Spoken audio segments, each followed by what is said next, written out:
Here we are. We're live. And I click You can share it to people while I do the intro to the show. I don't know how to do that, but Hi, Facebook people. How you doing today at home? Very few of you watch the show live. That's okay, because I don't have the wherewithal to watch the comments and do the interview. I'm too much into the interview to look at questions and keep that going. So thank you so much for your support. Don't forget to subscribe to my YouTube, comedian Linda Marcus Smith.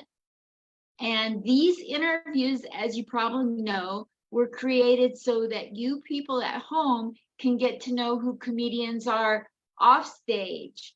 So that way, when you get to know them, you can say, I like Tom Nemec. I'm going to go watch him at somewhere in New York, somewhere in California, wherever he's going to be. I'm going to follow him on social media.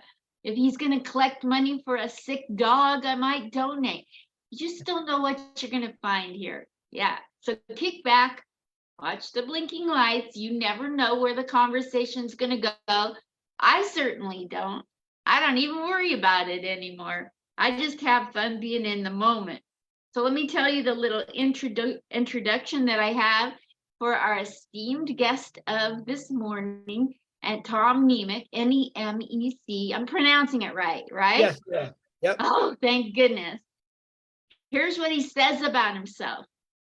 Just another comedian or comic with something to say. So give it up right now here on Comic Spot for Tom Nemec. Yay! I'm clapping for you also. You're the best one I have here today at this moment. Exactly. At 12, I'm the best one to be here today at this time late. Yes, I love your prison orange t-shirt. Thank you very much. I put it on because of that. Now I want to take it off. Now I don't like it. Oh well. I bet no cars hit you out on the street on the East Coast. No, they don't. That's why I wear it. That's good. You got to look out for those bikes too. The bike lanes are rough. I know. They're really rough. Yes. So tell people where you live, what city, that kind of thing. I live in New York and New Jersey. I live in both. I have a little place, tiny little room in New York, and then I live in my little house in New Jersey. Nice. I was going to say your parents are divorced and you're living at both of their houses. No, they're gone. They're gone, thankfully. Sorry about that. Oh, that's okay. Don't be sorry. So you have two houses. Well, New York isn't a house. It's a tiny room. And then New Jersey is a house. It's a small house, cottage. Nice. I love cottages. Yeah, I do too. Well, it's affordable. That's what I loved about it.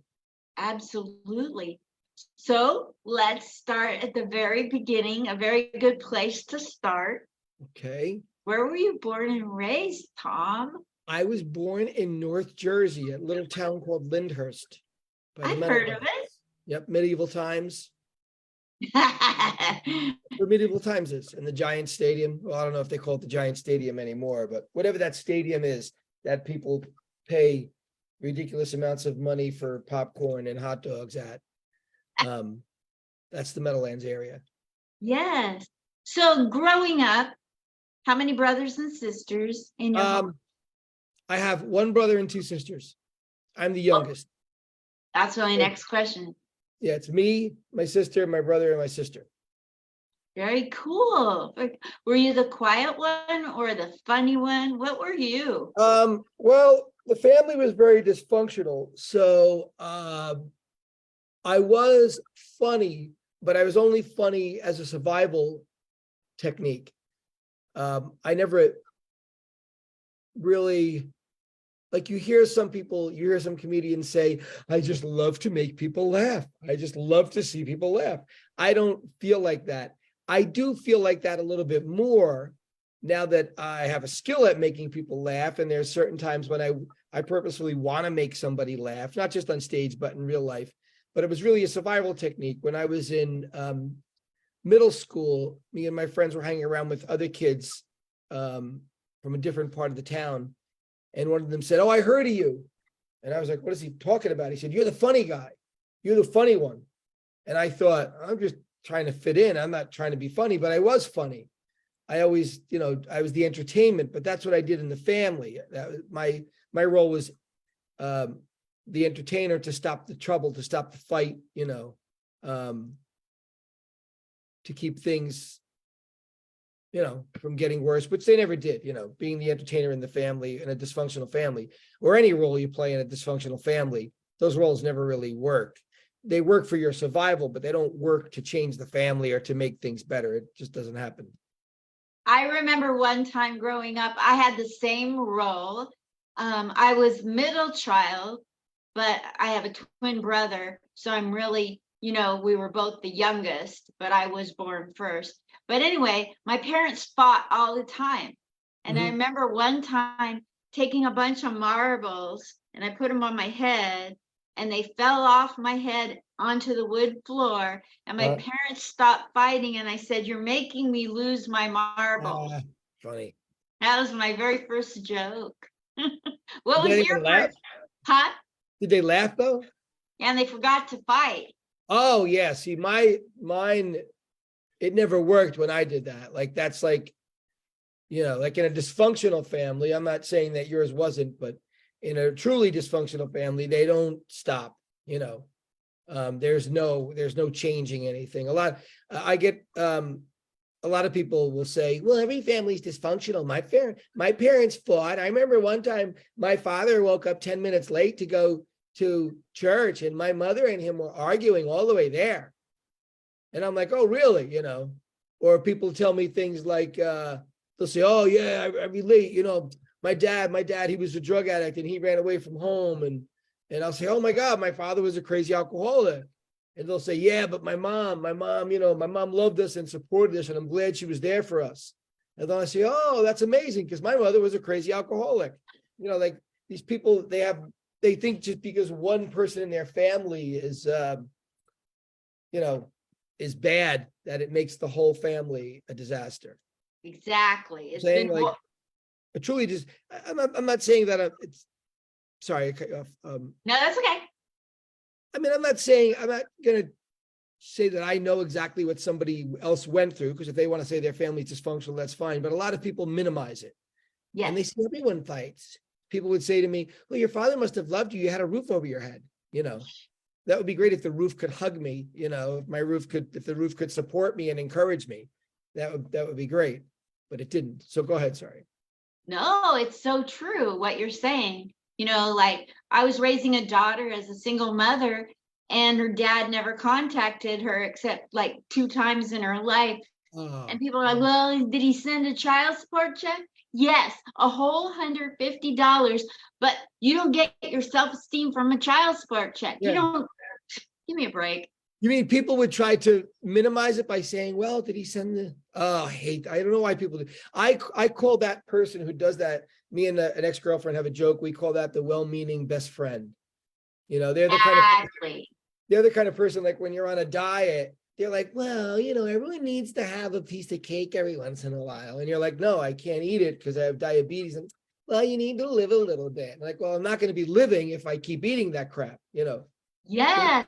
They're not helpful. They're not. I totally get what you mean by a well-meaning best friend. I mean, sometimes the stupid stuff people say. I know. I've done it. I've probably done it. Maybe. Yeah. Yeah. So you grew up in Lyndhurst, New Jersey. Yep. You were in a home with, you were the youngest of how many? 5? 4. 4. Yep. As long as there's no hackers watching this and getting all of my personal info. No, I don't want passwords. They're going to know all the keys to all my important questions now. So I have to be careful. I'm going to have to talk in code. You now know why I do 1,000. Now I know why you do these interviews. You sell them on the black market. You transcribe all of the information from it. You're like Tom, he likes orange. His favorite color is orange. He uses Pantene in his hair. His cat's names. So when you went into high school, what kind of character were you there? Because you had really good background with a dysfunctional family. It was it was still a show. My father, I went to a vocational school the first few months of the year in Hackensack. It was a big vocational school. You had to take a bus up there, and I didn't like it. Probably wasn't a great idea. I don't know. I thought I could have liked it, but if I was from a normal family, I probably would have stayed there. So a man from town worked there. He knew my father. So he was one of the teachers there. So I would see him every once in a while, and he was encouraging, but nobody knew what was happening at home. But my father went into the hospital that September. He woke up one morning and he was peeing and everything blood. And my sister asked my sister for help. They're never going to see this, but my sister even told me, she said, I wasn't thinking of helping him. She said, I was going to go. I had class. I was going to leave. And I remember I even went back in my room. I heard him knocking on her door going, Carol, because he had just urinated and shit blood. Oh, sorry, I don't know if I could say shit, but yeah, go ahead. he pooped blood. It's too late. We can't bleep it out, right? So anyway, and then I went back to Lyndhurst in the middle of the year. I think I went back, it could have been December, it could have been January, but then I went back to my hometown.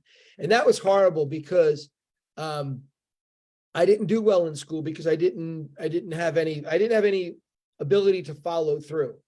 My mother never was able to encourage me to do that. And that's very important for parents to do that, whether they know that or not. I know that now. I'll get to that in a minute, but I'm a teacher now. And I know, like, you have to encourage the children.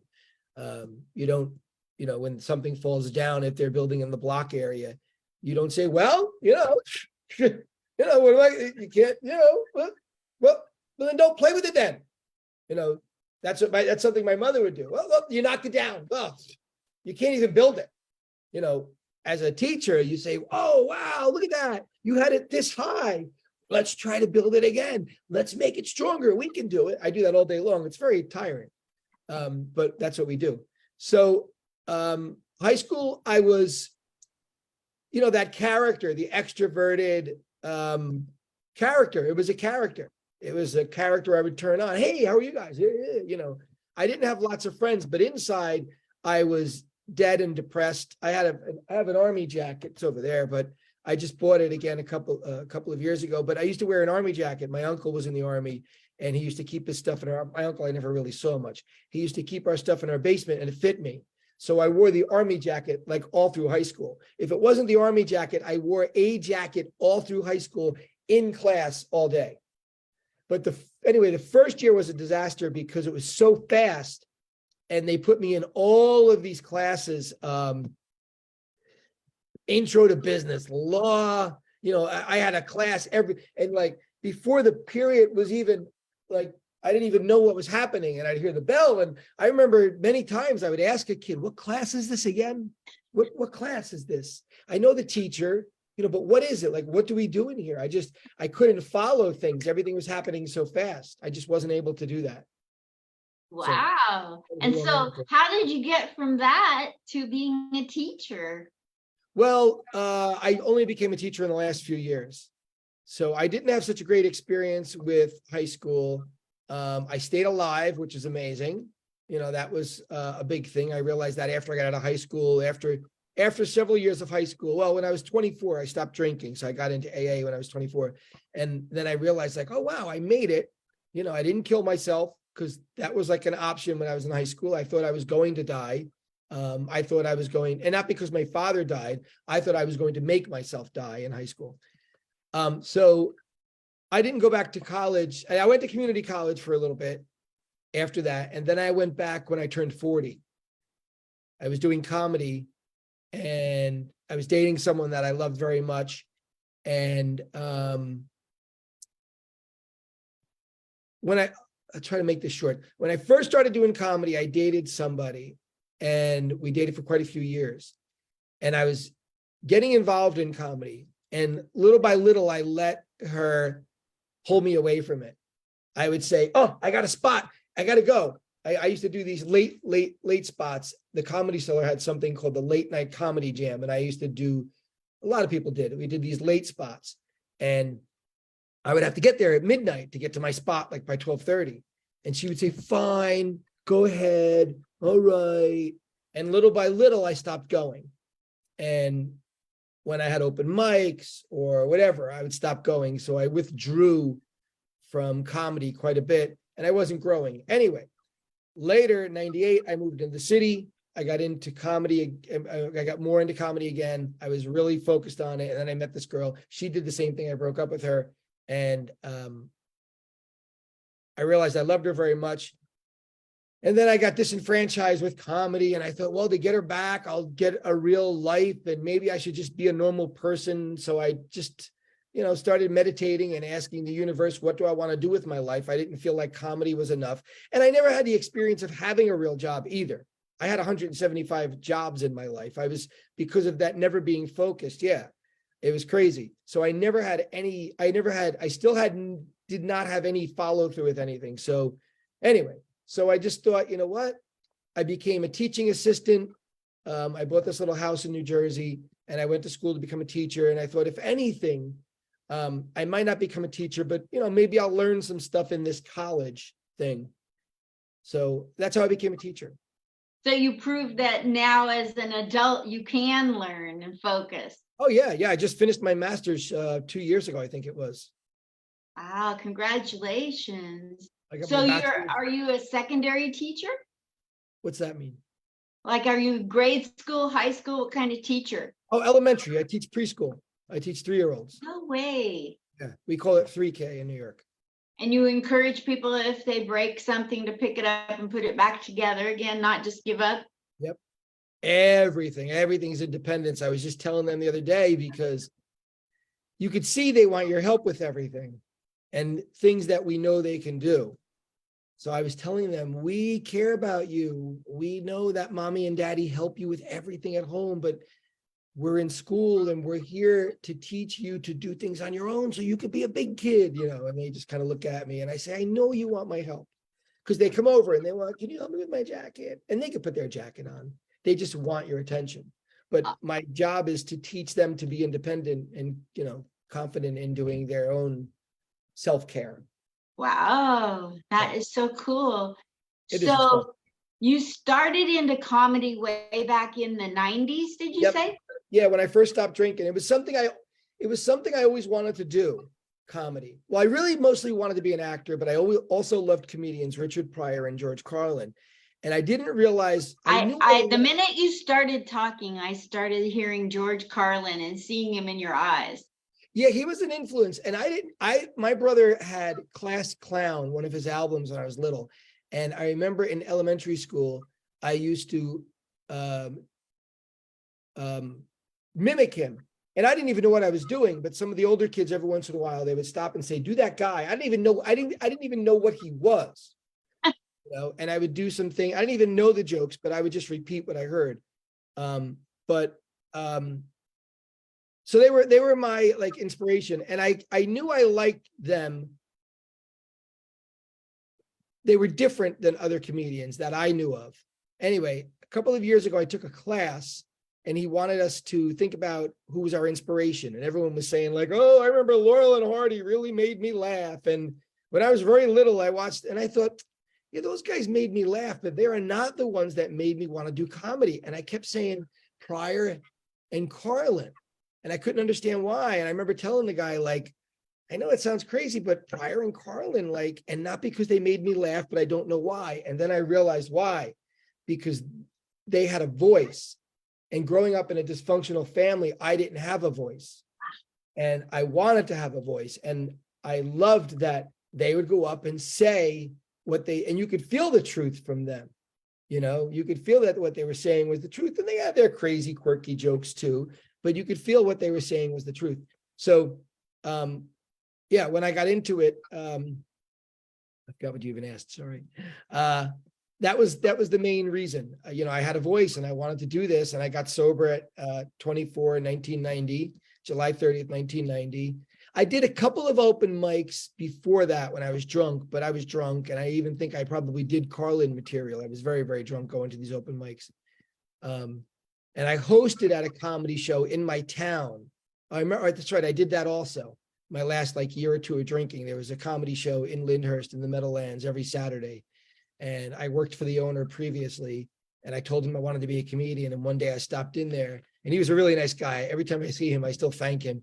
And he came over and he said, "You're going to host on Saturday." And I was like, "Oh, no, no, no." And he called the manager over and he's like, "Look, this guy, he's going to come in and he's going to host the comedians."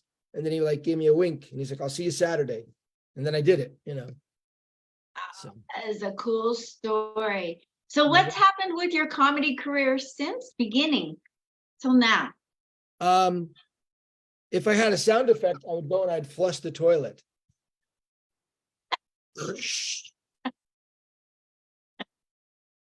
Really? That's what happened to my comedy career. And all because of me, you know. Nothing is because of the outside world, you know. I don't believe it's because of the actions I didn't take. So I'll try to make this short. I was working along, and I just talked to this guy the other day that's in this little anecdote. I was working along and I was doing comedy. Like I said, I wasn't following through with anything. So if I was on my way to a gig, this was my preparing for the show. Okay, that bit. All right. Oh yeah. I'm gonna do that. All right, I'm gonna do that. Oh yeah. The dating joke. Okay, yeah. Fuck it. Let me just go there. And then I would go and I would do whatever I did. I was likable. So I think more places had me back because I was likable, and I was only emceeing and I didn't break anything and nobody hated me, and I was only emceeing. So they had me back, and I wasn't writing and I wasn't getting on stage during the week. And I was doing it for like 9 years. And I was at this show. I just talked to this guy the other day in Connecticut, and he said, he said, "Tommy, who's emceeing?" And I said, "I am." And he said, "Come on, who's emceeing? You know, stop fooling around. Who's emceeing?"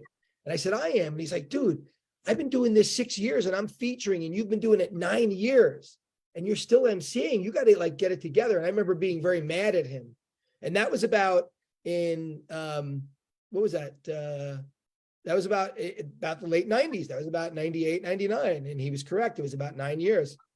And that's when I started to change. And that's when I started to take it more serious. And that's when I moved into the city. And then I started getting some more work and working regularly and featuring on the road and B-room headliner, we call it, closing some bar one-nighter gigs.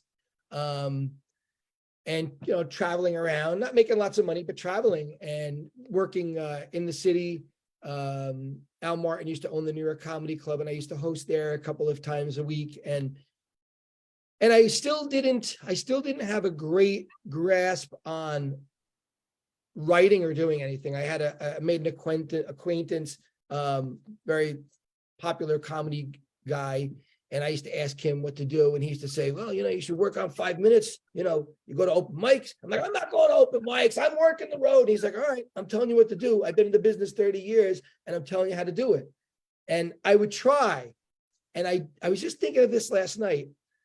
I remember like I would try to work on material, and then I would go on the road and I would, you know, try to work those bits in. But the difference between then and now is I would write a joke and it would stay that way.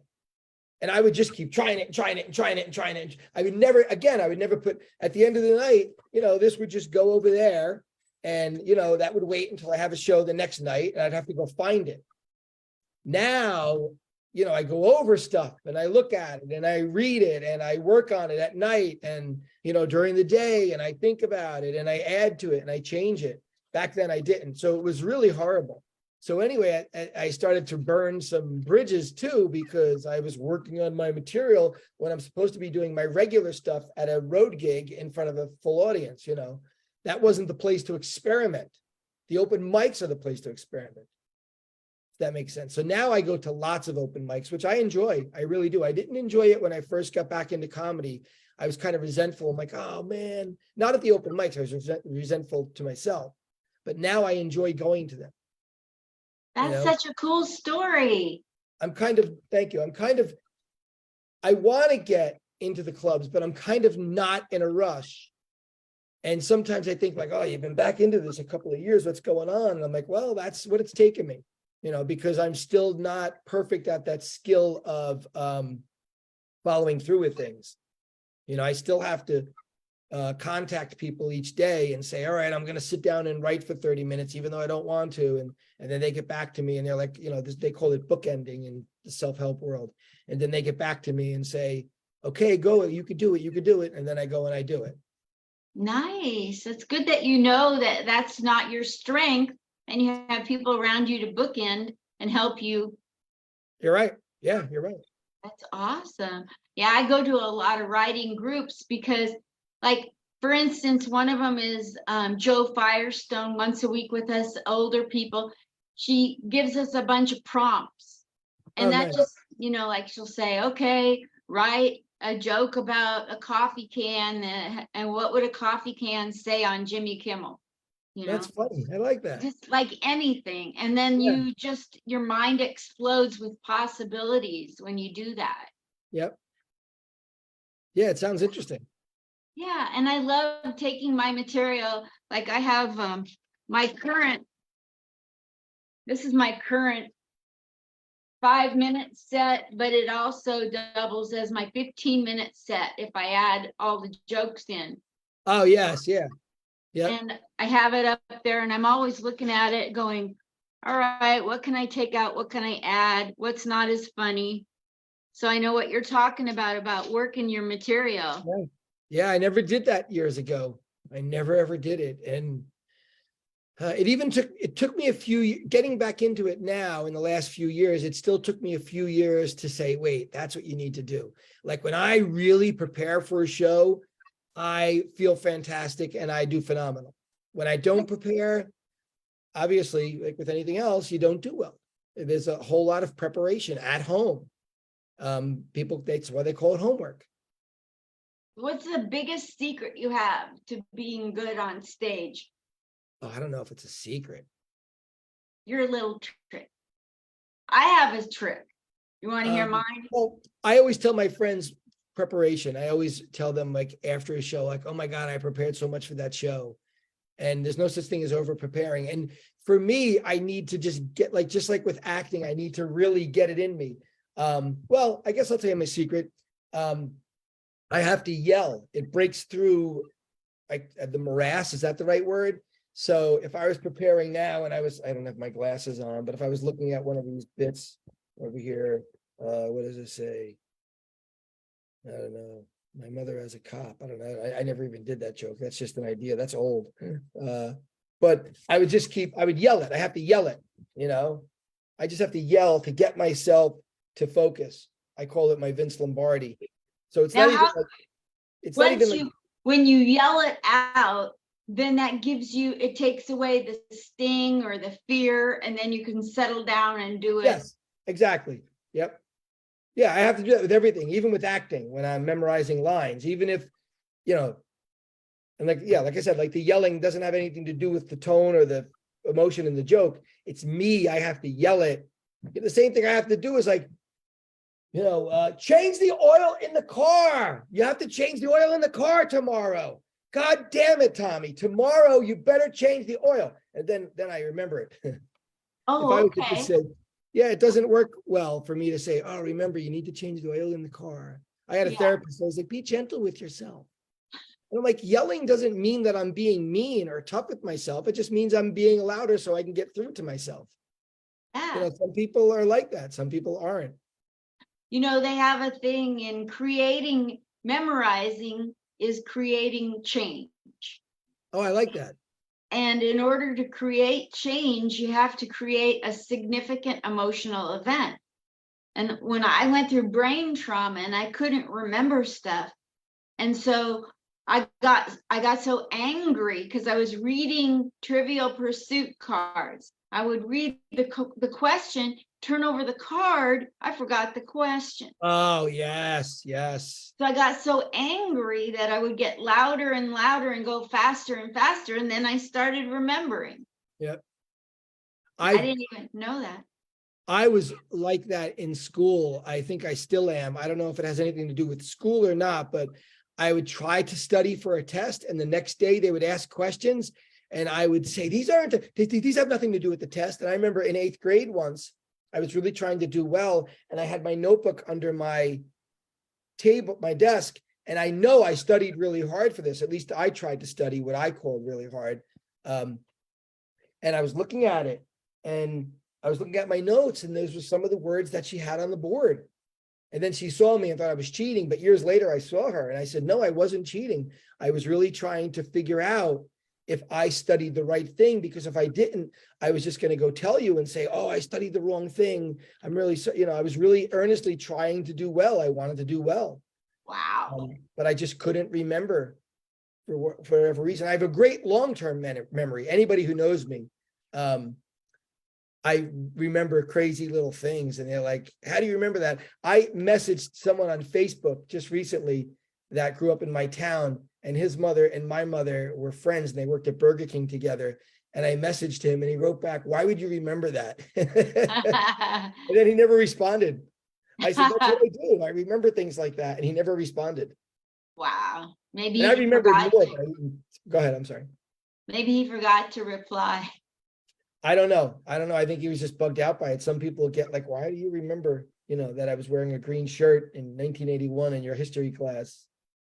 Who is that lady that's the actress from Taxi, and she remembers dates and times exactly? She has, what? Rhea Perlman? No, the other one with the reddish hair. Oh my God, Nardo. I forget her first name. How could I forget her name? Oh my Yeah. God, she's my favorite. She has that memory where she can remember. Oh, I didn't know that. Yeah, she talks about it. It's crazy. I can't believe it. Wow. But some people do remember.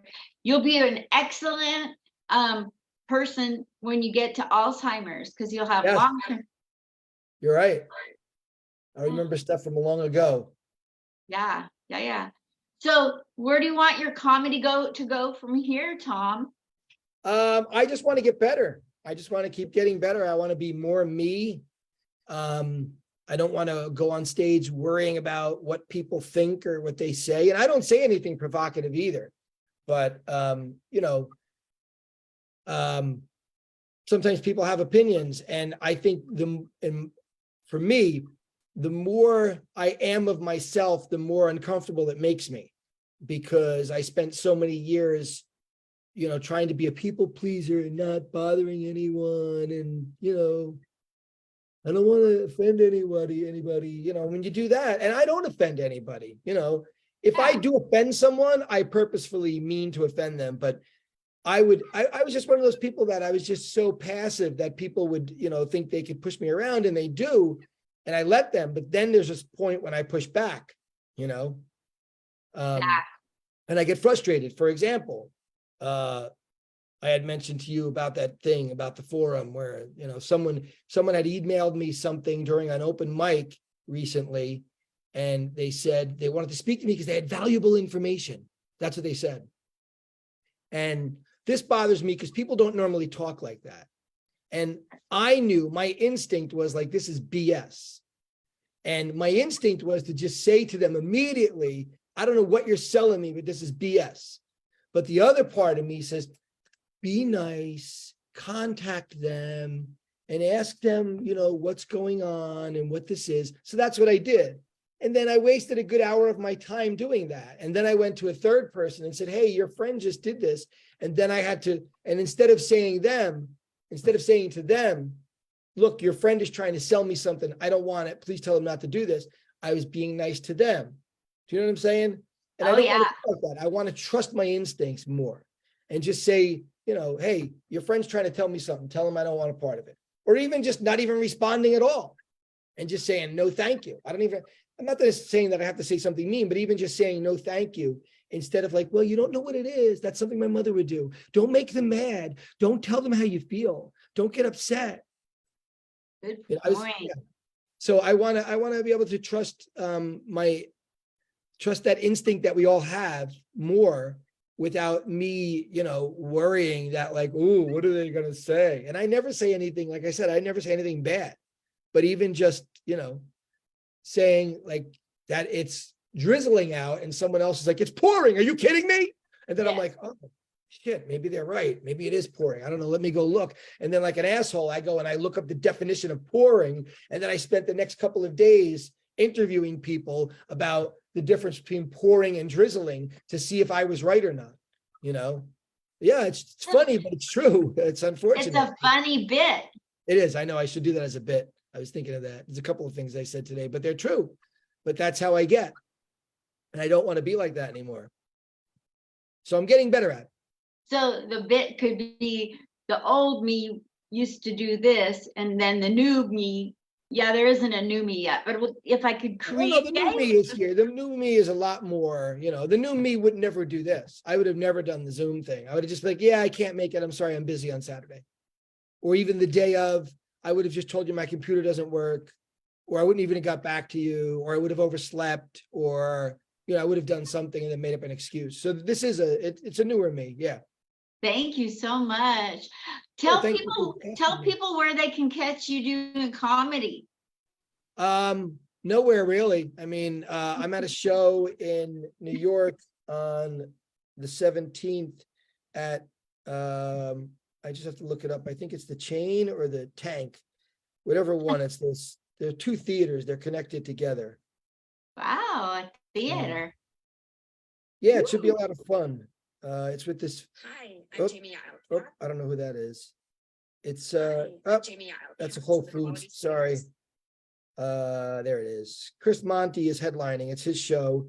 It's at the Wow. Chain Theater on 312 West 36th Street on December 17th. What And there's a city? couple other ones. New York. New York, New York, Yeah. in New York. Manhattan. Yep. The Chain Big Theater. Apple. The Big Apple. Wow, that's a big deal. Chris Monty's a big deal. Oh yeah, yeah. That's was, awesome. he was an MC when I was closing bars. So I worked with him when he was newer. And then I quit, and then he kept doing it, and he moved on with many great things. And then we ran into each other, and I was at an open mic. I knew this guy who ran an open mic, and Chris was doing a show for him. And then I went to the guy's show, and Chris was telling him like, oh, Tommy was a working comic. And this guy didn't believe me, the guy at the open mic. He didn't believe that I was actually a working comic at one time. And Chris was telling him, and the guy was like, oh, I didn't know that. And I said, yeah, I told you many times. I told you I was. I said, you can't tell by the open mic, Exactly. Anyway. Yeah, no, Chris is a great guy too. And he's very funny and made a lot of headway in comedy. So a couple of my friends, we were up near Chris Monty's house one day, a couple months ago. I was out there and we were walking by, and somebody said, that's where Chris Monty lives. And I said, oh, wow. And then we noticed there was a package on Chris's porch, and it was just sitting there near the street. So I Facebook messaged Chris and said, there's a package on your porch. Get out of here. In Queens? You were in Queens? Yeah. That's funny. So he knew there was a package there. It was no big deal, but it's like the lady from Vegas is telling him there's a package on his porch. That's funny. Oh my gosh. Yeah. You should follow me around for a day. I do a lot of strange things to everybody. That's funny. Well, what would you like to tell people, how to follow you on social media or how to help your career? My Instagram, Tom Nemec Comic, I think is what it is. I have to get better at that stuff too.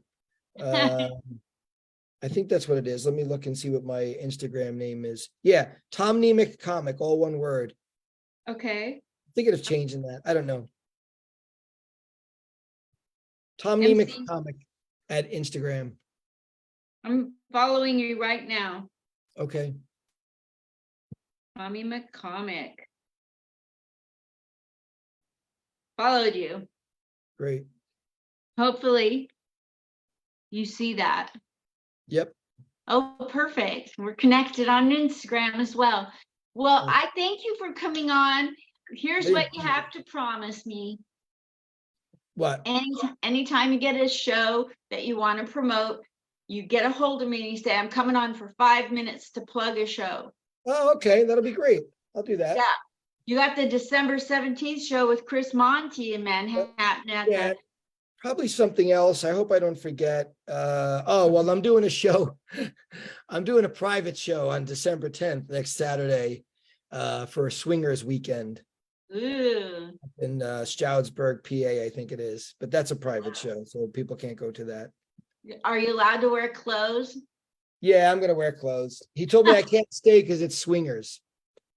Because I made a joke about bringing something with me, and he said, "Well, that's funny, but you can't stay because it's swingers anyway." It's couples. I mean, sorry, it's couples. Yeah, yeah, So I can't got stay. it. I Not always understand. couples, but it's a couples weekend, so that's different. That's hilarious. Yeah, I'm doing that. That's about it. All right. Well, thanks for coming on. I appreciate you not Thank you blowing. for having me. This was a lot of fun. Come back. I will. I enjoyed it. Send me any of your friends or enemies. I will. Okay, thanks. Bye, Tom. Tom All right. Nemec, Okay. everybody. Thanks. Bye.